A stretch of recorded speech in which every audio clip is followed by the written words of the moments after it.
So I want to look at the topic of how you can actually optimize for a keyword phrase. And with Panda and Penguin, it's become a lot more difficult, as we're going to see in this video. So I'm logged into the Google Keyword Planner, and I'm going to just type in a word just to seed some ideas. I'm going to type in tea. In fact, I'm going to change that, I think, to green tea. Oh, we've got green tea here. Let me just change that. I want to search for green tea because it's a very popular, healthy drink. And if we look down, we can see an estimated cost per click. We can see the average monthly searches. Now, the old way that we would create web pages is we would find keyword terms that had a high number of monthly searches and a high suggested bid, perhaps a low competition. And we've got a good example here. This is a long tail phrase, is drinking green tea good for you?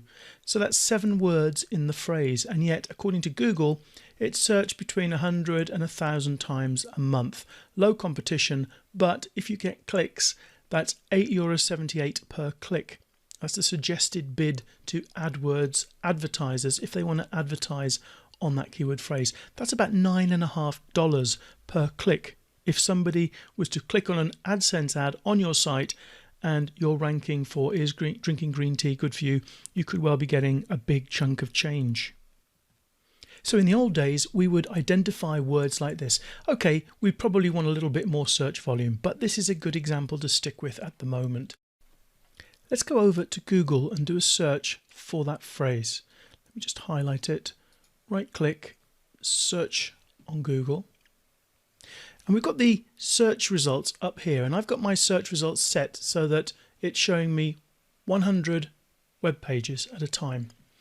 Let's just press F3 to bring up the search box and paste in the phrase, is drinking green tea good for you? Now, in the old way that we used to optimize a page, we'd identify the keyword phrase. We would use that keyword phrase in the title, probably the file name, probably in the first paragraph somewhere, maybe even in a header on the page. And yet I've got 100 results here.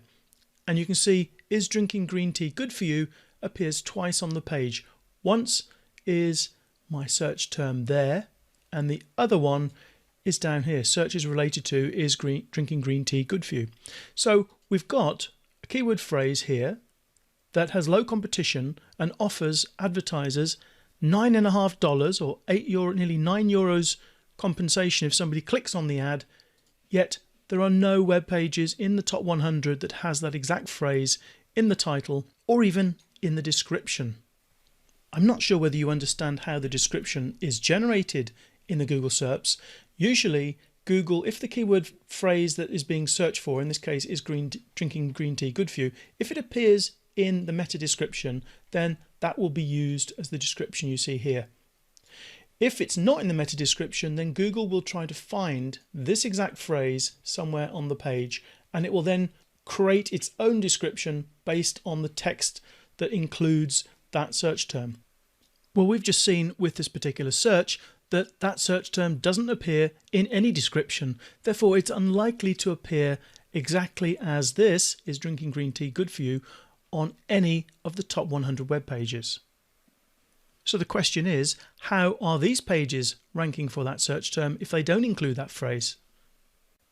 The answer is that these pages are using theme words and theme phrases related to the topic of, is drinking green tea good for you? In other words, the health benefits of green tea. And I can show you that using Web Content Studio. If I type in, is drinking green tea good for you, into the spider and click on the one-click spider, I'll pause the video until it completes.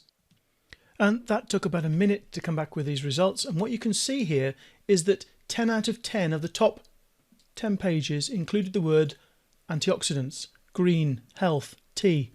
9 out of the top 10 pages in Google included these words: bad, benefits, cancer, drinking, fat, found, healthy, help, improve, studies, weight. And then we've got words that appear on 8 of the top 10 and 7 of the top 10. If we look at the phrases over on the right hand side, all 10 of the top 10 pages naturally had the word green tea in it, but they also had, at least 8 out of the top 10, the phrase health benefits, weight loss, and so on. So all of these words and phrases that are being used on these pages are telling Google that these pages are a good match for the search term. Is drinking green tea good for you?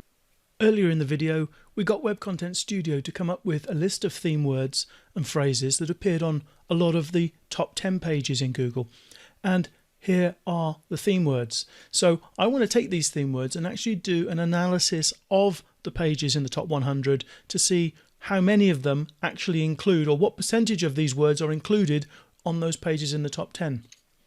Now, fortunately, I've developed a tool to do this that's built into my personal copy of Web Content Studio. It's not built into everybody's copy, it's just my copy. And what I've done is I've grabbed the SERPs, the URLs that are ranking in Google. Here they are in Google.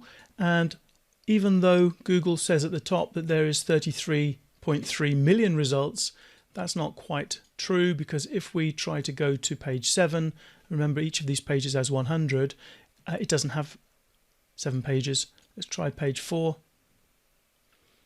Okay, and up now it's telling us page 4 of 393 results. If we scroll to the bottom, you can see that Google has actually only listed 400 results. It says all the others are basically not adding to this set of search results. Therefore, there's only 400 pages ranking for is drinking green tea good for you? So let's go back to Web Content Studio and this special tool I told you about. What I've done is I've grabbed the SERPs and I can import them into my tool. So here I've got the top 10 results, then from 100 to 110, 200, 210, 300 to 310. We only go down to 400 with these results, so I can't go any further than that. And what this is going to do when I click on Create Theme Report is it's going to download these pages and it's going to compare them to the keywords that Web Content Studio said are pretty important, the theme words to be used. And I'm going to pause the video because this process takes a few minutes. And the report has just popped up. Let me just enlarge that a little bit so you can see it. And what this does is it essentially goes through every page that has been analyzed, and it does an analysis as if you were using Web Content Studio on it, and it tells you how well the articles are themed. The thing I'm interested in is the percentage of theme words used. Now, this one uses 97% of the theme words used. Altogether, we had 66 theme words, so it's using 64 out of 66 theme words, that first article. The second one uses 84.8% of the theme words used, so it's using 55 out of 66. Let's scroll to the very bottom, because this is where we get some interesting results, because we get a summary of the various pages. And these summaries are divided into the areas where the pages were taken from in the SERP. So we've got an area, these are the top 10 pages, this is the pages ranking 101 to 110. Now, we can ignore some of this information because this information is just extra information that I've added in that Web Content Studio also adds in. What I'm interested in is this one, the average different theme words used, because that tells us how many of the theme words that Web Content Studio identified are the pages ranking in that area of the SERPs using. And so those ranking in the top 10 are using on average 84.4% of those theme words. So nearly 56 out of 66 theme words that were identified, those pages are using. If we look at the pages ranking 101 to 110, they're using 54.5, which is almost the same as those ranking 1 to 10. So they're using 82.6% of the selected theme words. If we go down to 200, 210, we've got a bit of a drop off, and that can usually happen if one page is ranking out of place and it doesn't have a lot of content, or Web Content Studio couldn't grab the content properly. But we've still got 56.8% of the theme words that were identified being used down in the 200 to 210 range. And then in the 301 to 310, we've got 39 of the 66 theme words being used, so 59.1%. So all of the pages that are ranking in Google for this term, right the way down to the bottom one, which is number 400, they all have the same set of core theme words in them. That's why Google ranks them and doesn't consign them to the supplemental index, because it is finding the important words and phrases that Google associates with the search term in the article itself. Just to highlight that these numbers here down in the 200, 210, 300, 310 may be underestimates.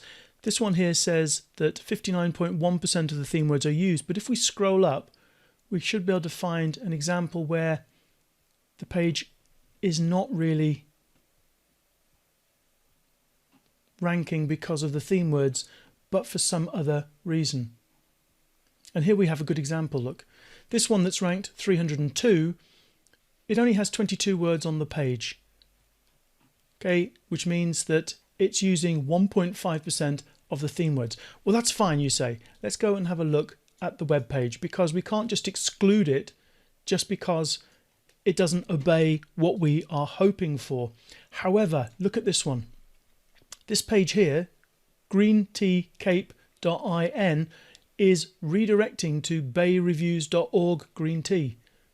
And here is the article that's being redirected to. So Web Content Studio isn't seeing the redirect, it's seeing the actual page that is ranking. And this is a case of this page using cloaking redirects that if Google finds out, that page will be eliminated. But this 1.5% of theme words used brought this average down considerably. So if we say 59.1 was the average, multiply it by 10, and then take away the 1.5% for that page that shouldn't have been ranking, we're left with that divided by 9 pages now, and the average number of theme words being used is up to 65.5. So these numbers are probably higher based on a few rogue results that you might find in the SERPs. But certainly you can see here 100 to 110, a high number of those theme words are being used. So what does that mean going forward in SEO now? It means that if you want to rank for specific phrases like this, you have to work out which words and phrases Google associates with that search term, the searcher's intent, and then create your content based on those words and not the specific phrase you're looking to rank for. Panda, penguin, pigeon, hummingbird, pirate, all the other Google updates have made it near impossible for you to identify high demand, low competition, high cost per click, and then optimize for that specific phrase. And the proof you need is in the SERPs. Go and do a search, find out how many of the top 100 actually include that as a title, and you'll see that Google is not ranking pages because they have a keyword in the title or in the description or on the page itself. It's to do with the themes.